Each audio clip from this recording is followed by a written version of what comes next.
Hello everyone, I'm your hostess with the mostest, 8-Second Gaming, and in today's video we're going to be talking about the mid-season weapon tier list. The crafter rotation has changed, some weapons have fallen into different places, so let's break it down and start talking about it. But just quickly, if you guys are here looking to take your max skill to the next level, then you need to check out the GameLeap website right now. Over there we have top level coaches including myself creating the most highly informative guides to make you the best player you could possibly be. We have legend guides, gun guides, VOD reviews, and much more, so click the link in the description, pick yourself up a membership, and start to improve today. But okay, with that out of the way, let's hop straight in, and I do want to make one thing very clear. We will not be adding the care package weapons into this tier list. Every single one of them is S+++. If we were to put them in, they'd all be in the same rank above every other gun, so we're just not going to be including them. But with that out of the way, let's hop into the first tier, and that is going to be the D tier, and there are two weapons finding themselves here, the P2020 and the RE45. Now, I love the P2020. I think it's a fantastic weapon with hammer points, but it's not a really meta-defining gun. You can have a lot of fun with it, it can do well when it has hammer points, but for the majority of situations, it's going to be outclassed by pretty much every single other weapon. And if you don't have hammer points, it's basically just a light mag holder. You use a soft drop, and then as soon as you find literally anything else, you will just replace it.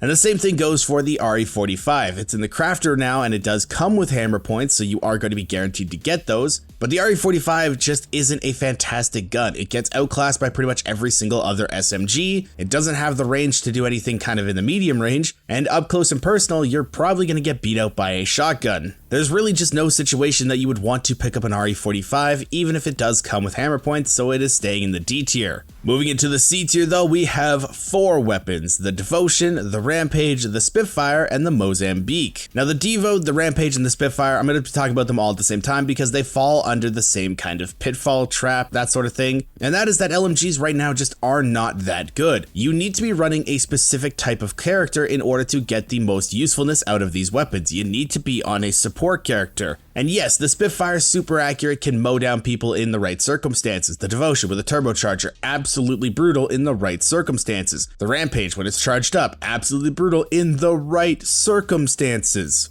But for the vast majority of the time, you're not going to be in those circumstances, and if you get into a straight up gunfight with somebody, you are more than likely going to lose. And when you ADS and you get that hit to your strafe speed, you are just a big target for somebody. The mobility that you lose is not really worth it right now. The game has changed too far away for LMGs to be very viable. They can work, yes, but not most of the time, so that is why they're going to be in the C tier. And the Mozambique also does find itself in the C tier, and I do love this shotgun. I think it's actually a lot more viable than it has been in the past, but the other shotguns are just really strong right now, and they don't require a gold hop-up, and gold hop-ups are really hard to find right now because there are a lot of them in the game. And with some of the loot changes that have been added into the game, gold hop-ups are even rarer. So with this out of the crafter and no longer getting the guaranteed hammer points, I don't think it's as viable as it has been in the past. That is why I'm putting it in the C tier. Moving into the B tier though, we have 6 weapons here. We've got the 3030, the EVA 8, the Longbow, the Sentinel, the Triple Take, and the Volt. Now the 3030 has been an absolute beast for quite a long time, and ALGS really highlighted that because after that, everybody and their grandma was running a 3030. And it is still a very viable, oppressive weapon. If you want to go that medium to long range bruiser, then yes, the 3030 can do a very good job at it. But now with it in the crafter, it is going to take it down a notch because you have to decide, what do I want to craft? Do I want to craft a backpack? Do I want to craft a mobile respawn? Do I want to craft batteries? Do I want to craft my armor? Or do I want to craft a weapon when I could just find a different one on the ground? When weapons go to the crafter, even if they are extremely strong, they do fall in the ranks and fall in their usage. It's just part of the game. So yes, the 3030 is going to be going into the B tier. Next up, we have the EVA 8, and the EVA 8 is a beast of a shotgun in close range. You have to be standing right next to somebody. Like, you have to be able to smell the Cheeto dust through your monitor. That's how close you have to be. Anything further than that, the EVA does drop off hard. So some aggressive characters like Octane or Revenant or Wraith can get a lot of usefulness out of this weapon, but if you're anything other than those really up close personal fighting characters, this is not going to be the best weapon for you. And because it's not viable on every single legend, it does not get to be put any higher in the tiers, and that is why I'm putting it in the B tier. Moving forward, we have the Longbow and the Sentinel, and again, I'm going to be talking about these two at the same time because they're pretty much the same. Snipers right now are not in the best spot. Most of the time you are going to be taking advantage of a team that is going to be running sniper rifles because they do lack in the close range. Fights right now are extremely deathbally, meaning as soon as the fight breaks out after the initial initial poking phase, the teams are going to run you down. And if you limit yourself to having only one good close range weapon, then you do fall off in those fights and you're going to be taken advantage of. The longbow and the sentinel can put in work in the long range poking battles, yes. And the sentinel being able to be charged up can do a ton of damage, and it does carry a lot of teams. I'm not going to deny that. But right now, a lot of fights are moving away from poke battles. Poking still does go on, but a lot of the times it's pretty much useless poking. You're just trying to poke for some damage, maybe level up your evil armor, but nothing really comes out of it. So sniper rifle's not in the best spot right now. And speaking of not in the best spot, let's talk about our next weapon, which is the triple take. The triple take has gone through so many different iterations in Apex. It's been useless, it's been amazing, it's been useless again, and right now it's just kind of like a middle of the pack weapon. Can you use it and have it be viable? Absolutely, but there's just so many better options out there, but it still can put in work when you do pick it up. I very rarely see somebody running a triple take anymore, but sometimes when you are able to hit those really nice charged headshots, it does hurt.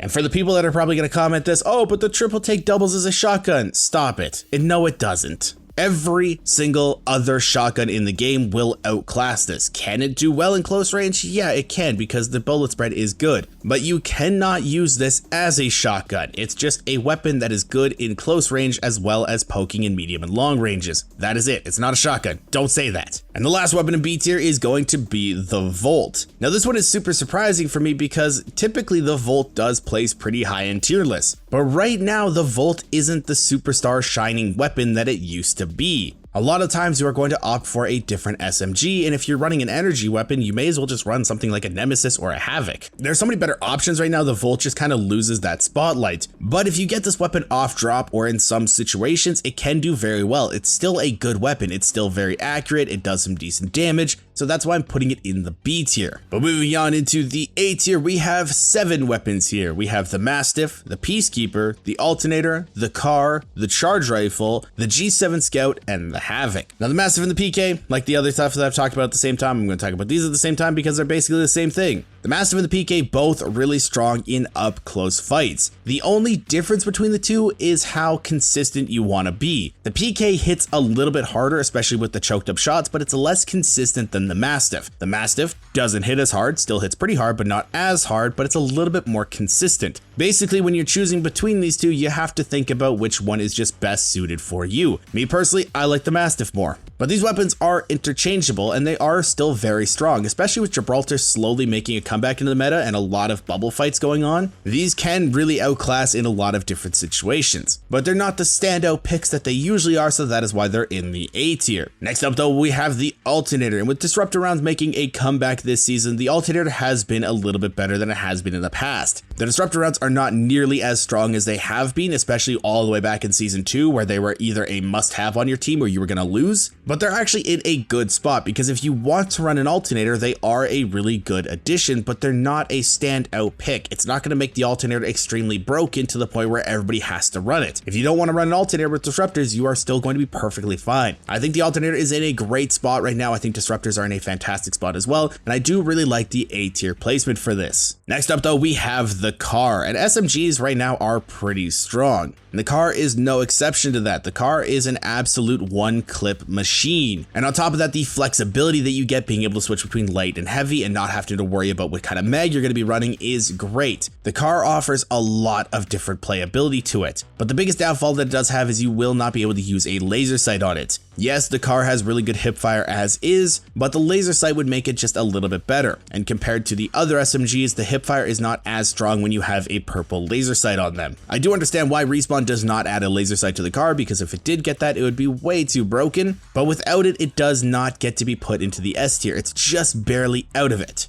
So let's move into our next weapon, which is going to be the Charge Rifle. Now before the rework of it, the Charge Rifle was just an automatic S tier pick. The hit scan, the damage potential, it was just amazing. Now it has lost a bit of its viability. It's no longer hit scan, but it still hits like a truck. You can do over 200 damage depending on how far away the target is. And that's without even having to charge it up and use a shield cell like a Sentinel does. Now I still hold true to the fact that sniper rifles are being phased out of the meta, but the fact that you can down somebody from one hit from across the map is nothing to scoff at. It's basically a pocket Kraber that you can get more ammo for. That is why I'm putting it in the A tier, tier, but nothing higher. So moving forward, we got to talk about the G7 Scout, and this is the go-to marksman rifle now that the 3030 is in the crafter. The G7 is very oppressive, and it can do a ton of damage in a short span of time. I also know that some people do prefer the G7 over the 3030 because they don't have to charge up the shots, they can just continue to spam it, and that is a nice quality of life feature. Though in my opinion, the charging up of the shots with the 3030 makes you time your shots a little bit better and think about them a little bit more, leading you to be a little bit more accurate, but that's personal opinion. The G7 is still a very viable weapon though, so if you like to be that back line support that holds a space for your team while they push up and you do some poke damage for them, the G7 is definitely going to be your go-to weapon. But now we can talk about the last weapon in the A tier, and this is the Havoc. Now the Havoc is an absolute laser beam when it has the turbocharger. But again, like I have talked about, turbocharger is a gold hop-up, and gold hop-ups are extremely rare right now. You have to really hope that you do find a gold hop-up, and B, that it is a turbocharger. Now if it's in crafting rotation, go nuts, pick up this weapon, I do it all the time. But if it's not turbocharger day, you're relying on too much RNG. It's going to be a little bit hard to actually find one, so you're better off just running a different energy weapon like the Nemesis. That being said though, the Havoc can still put in work without the turbocharger, and if you find this weapon off drop, you can absolutely